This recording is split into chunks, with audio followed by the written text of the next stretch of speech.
নমস্কার বন্ধুরা, আজকে শীতের এমন একটা সবজি তৈরি করব যেটা তো ভাত দিয়ে ভালো লাগবেই, তাছাড়া রুটি পরোটা সব কিছুর সাথেই ভালো লাগবে।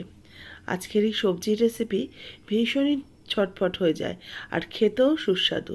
প্রত্যেকটা সবজিই যেমন সিজনের খাওয়া দরকার, ঠিক তেমনই কিন্তু রান্না করতে যাতে সহজ হয় সেরকমই প্রসেসে তৈরি করব। এর জন্য কড়াইতে নিয়ে নিচ্ছি সর্ষের তেল। 2 চামচের মতো সর্ষের তেল দিয়ে দিলাম, 2 টেবিল চামচ। তাতে দিয়ে দিচ্ছি কালো জিরা।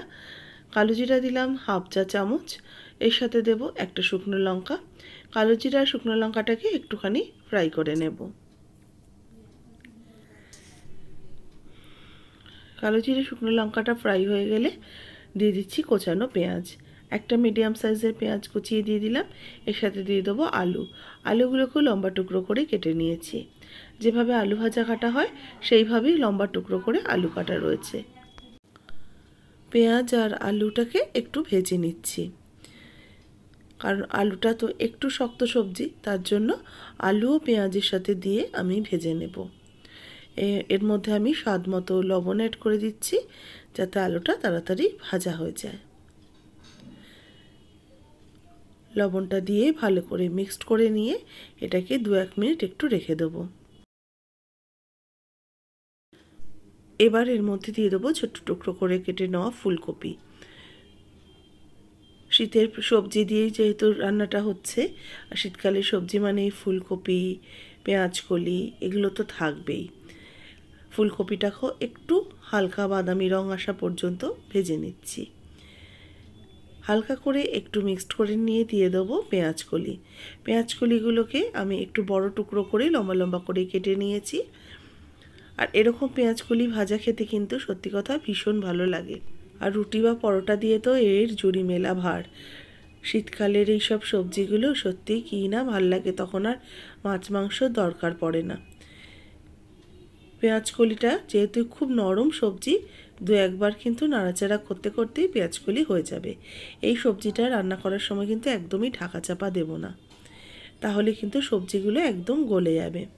ভালো করে এগুলোকে মিক্সড করে নেওয়া হয়েছে। এবার আমি এর মধ্যে দিয়ে দেবো হলুদ গুঁড়ো।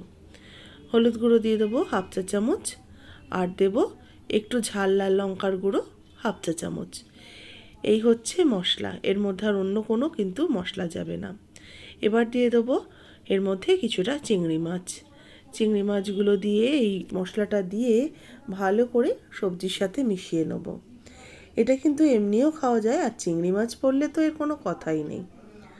চিংড়ি মাছটা দিয়ে এর সাথে শুধু ভাজা ভাজা হবে, এটা কিন্তু কোনো রকম জলও পড়বে না, আর অন্য কোনো মশলাও এর মধ্যে পড়বে না। দেখুন এটা আস্তে আস্তে নরম হতে থাক। তবে এটা কিন্তু আমি একদমই আর ঢাকা দেব না, ঢাকা দিলেই অনেকটা জল বের হবে, আর ভাজাটাও কিন্তু খুব তাড়াতাড়ি নরম ক্যাতক্যাতে হয়ে যাবে। আবারও একটু ওপর নিচ করে দিচ্ছি। চিংড়ি মাছটাও আস্তে আস্তে এরই সাথে কিন্তু সুন্দর করে ভাজা হয়ে যাবে। যতক্ষণ না এটা বেশ একটু লালচে লালচে করে ভাজা হচ্ছে, ততক্ষণ 2-1 মিনিট অন্তর অন্তর এটাকে নাড়াচাড়া করতে হবে। দেখুন আস্তে আস্তে কিন্তু ভাজার কালারটা চেঞ্জ হতে শুরু করেছে, তার মানে এটা বেশ আস্তে আস্তে অনেকটাই নরমও হয়ে এসছে আর সবজিটা ভাজাও হয়ে গেছে। এবার আর কয়েকটা জিনিস অ্যাড করব। দেব একটা চেরা কাঁচা লঙ্কা, আর দেব এতে একটু চিনি, অল্প সামান্য একটু চিনি অ্যাড করলাম। চিনিটা দিয়ে কাঁচা লঙ্কাটা দিয়ে ভালো করে মিশিয়ে নেব। ভাজা কিন্তু মোটামুটি আমার একদম রেডি হয়ে গেছে। এবার নামানোর আগে বেশ খানিকটা শীতকালের ফ্রেশ ধনেপাতা কুচি ওপর থেকে ছড়িয়ে দেব। এই ধনেপাতাটা দিলে যেমনই একটা ফ্লেভারটা পুরো চেঞ্জ হয়ে যাবে, ততটাই কিন্তু খেতেও ভালো লাগবে। ধনেপাতাটা দিয়ে একটু হালকা করে এটাকে মিশিয়ে নিয়ে নামিয়ে এবার সার্ভ করে নেব। তৈরি হয়ে গেছে পেঁয়াজকলি, ফুলকপি, আলু দিয়ে চিংড়ি মাছ ভাজা।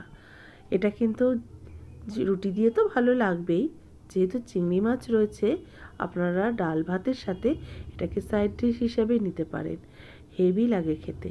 রেসিপি কেমন লাগলো অবশ্যই জানাবেন। ভালো লাগলে লাইক শেয়ার করবেন। যারা নতুন দেখছেন আমার চ্যানেলকে সাবস্ক্রাইব করে নেবেন। যারা ফেসবুক পেজ থেকে দেখছেন পেজটাকে অবশ্যই করে ফলো করবেন। রেসিপিটা কেমন লাগলো সেটা কমেন্টস করে জানাতে একদমই ভুলবেন না।